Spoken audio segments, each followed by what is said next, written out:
Selamat siang, saya Jeremy Dexter Jonathan.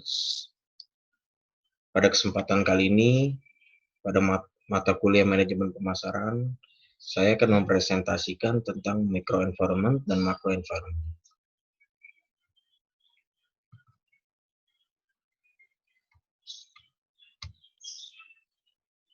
Yang pertama kita menuju ke company. Apa itu Zippo?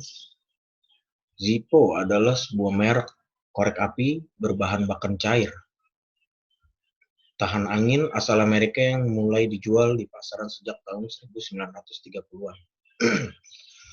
Inilah keunikan dari Zippo dengan slogannya sejak dahulu kala Windproof Lighter.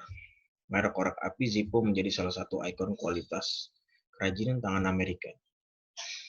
Bahkan saking terkenalnya, dalam percakapan di antara perokok, tidak jarang mereka menyebutkan korek api lainnya dengan istilah Zippo, padahal belum tentu merek yang dimaksud adalah Zippo.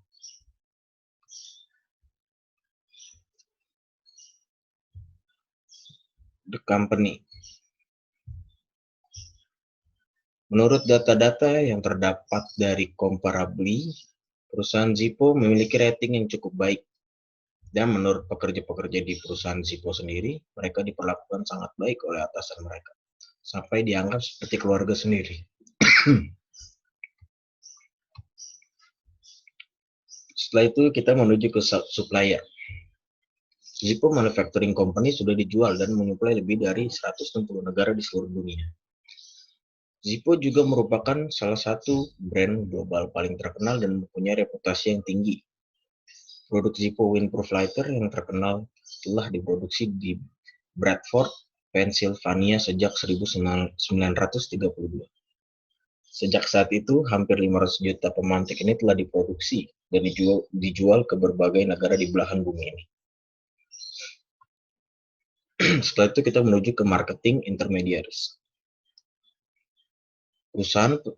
Perusahaan besar seperti Zippo Manufacturing Company dalam marketing pemasaran sudah sangat baik, tetapi kurang cukup dalam melariskan atau menjual suatu produk mereka tanpa adanya bantuan dari pihak-pihak lain. Contohnya seperti gambar yang ini, toko-toko yang menjual peralatan dan berbagai macam kebutuhan para pengguna Zippo, seperti batunya, Zippo, kapas, dan juga bahan-bahan bakarnya. Setelah itu, ada gambar tersebut adalah gambar komunitas. Komunitas juga sangat penting dalam ikut andil untuk memasarkan suatu produk, karena komunitas Zippo juga seringkali mengadakan pameran dan mempertontonkan ke mata publik untuk keindahan dan keestetikan korek Zippo tersebut, sehingga sangat menguntungkan sekali untuk perusahaan Zippo.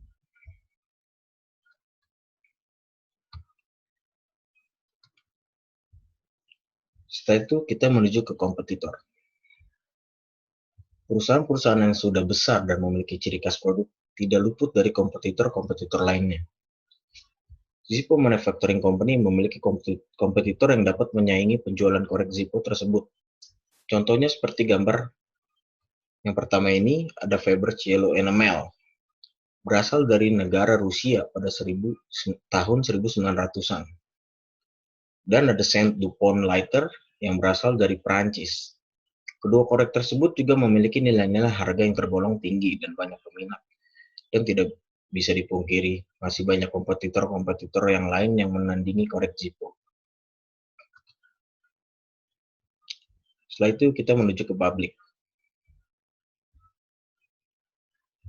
YouTube Parto, komedian Parto, atau yang biasa kita kenal Parto sebagai artis, juga menayangkan konten untuk pecinta Zippo dengan memamerkan koleksi-koleksi Zippo yang ia miliki pada channel YouTube-nya. Setelah itu ada Zigat. Zigat itu adalah Zippo Klub Indonesia. Luncurkan Zippo Arema dan Zippo bergambar topeng Malang pada acara gathering nasional ketiga. Dua desain Zippo itu akan diserahkan kepada Arema.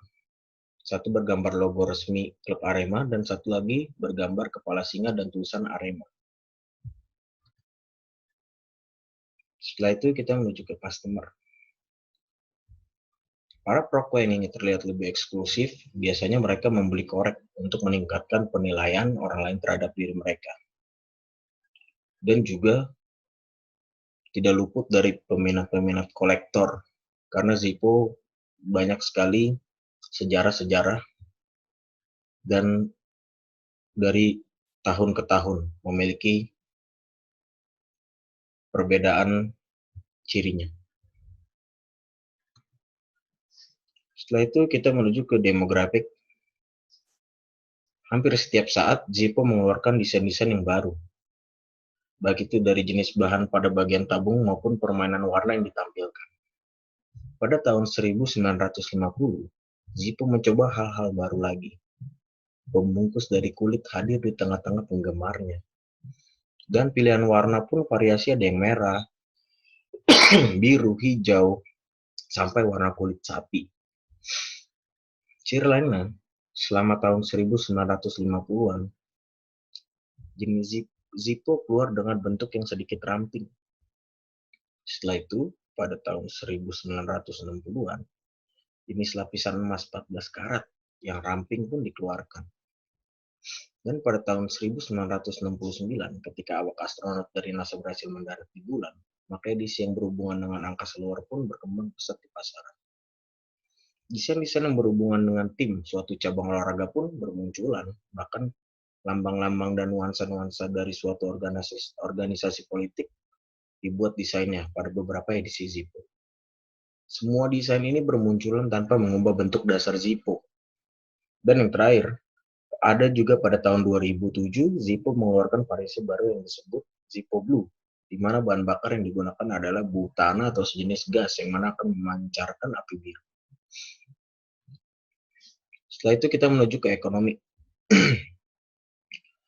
Dengan harga yang tergolong menengah sampai mahal, kesimpulan yang saya dapat simpulkan bahwa Zippo ingin mengincar pasar untuk kalangan menengah sampai kalangan ke atas. Karena dari bahan-bahan dan tingkat kerumitan serta estetika pada korek Zippo itu sendiri tidak dibuat sembarangan dan sehingga memiliki nilai jual yang tergolong cukup mahal. Setelah itu kita menuju ke natural.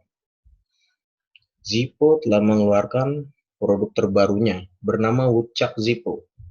Produk terbarunya ini berbahan dasar dari kayu. Jadi yang tadinya dari plat diganti menjadi kayu.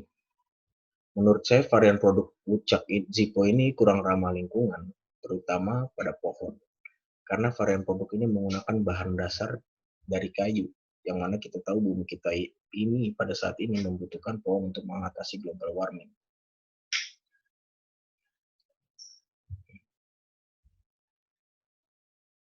Setelah itu kita menuju ke teknologikal. Seiring berjalannya waktu, dari masa ke masa, Zippo merubah dan mengeluarkan desain-desain yang baru. Dari bahannya, pada bagian tabung, maupun warna-warna yang dikeluarkan. Seperti pada tahun 1950, pembungkus kulit. Setelah itu pada 1960, Zippo mengeluarkan lapisan emas 14 karat. Dan 1969 ketika awak astronot mendarat di bulan, maka edisi yang dikeluarkan mengikuti perkembangan yang sedang ngetren.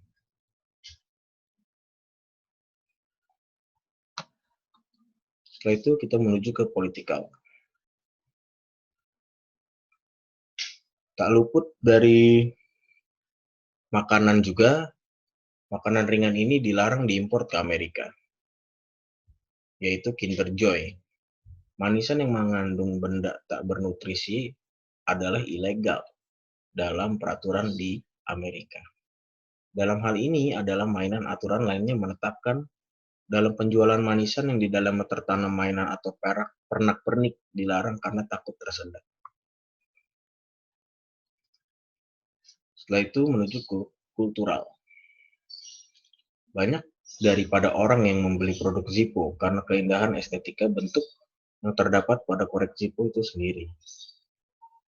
Adapun yang membeli produk Zippo tersebut untuk mengoleksi, dan ada juga yang membeli korek Zippo karena suka sejarahnya.